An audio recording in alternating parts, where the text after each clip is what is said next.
স্বাক্ষর করছে সেই জুলাই সনদ বাস্তবায়ন করার জন্য। কাজেই যার ম্যান্ডেট বাংলাদেশের জনগণ আমাদেরকে দিয়েছে, যেই প্রতিশ্রুতি জনগণকে আমরা দিয়েছি, আসুন আল্লাহর রহমতে আজকে এই মিটিং এ আমরা প্রতিশ্রুতি শপথ গ্রহণ করতে চাই।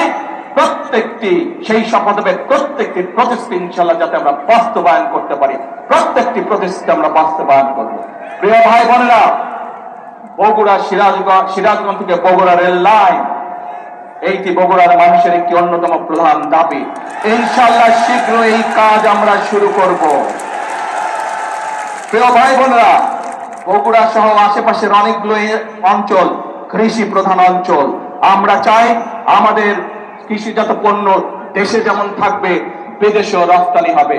আমি এর মধ্যেই কাজ শুরু করেছি কিভাবে এই যে আমাদের এয়ারপোর্টটি আছে, এখানে কার্গো প্লেন কিভাবে আসতে পারে এবং আমাদের উৎপাদিত কৃষিজাত পণ্য আমরা বিদেশে রপ্তানি করতে পারি।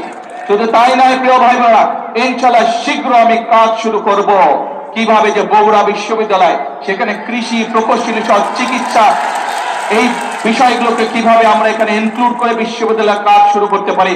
শীঘ্র ইনশাআল্লাহ সেই কাজ শুরু করব।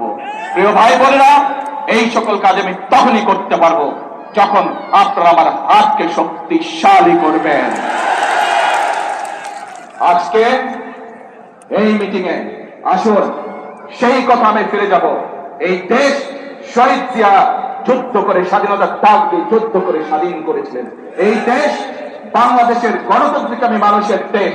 এই দেশ যারা 1971 সালের স্বাধীনতায় বিশ্বাস করে, তাদের দেশ এই বাংলাদেশ। কাজে আসুন আমরা সেই কাজ করব।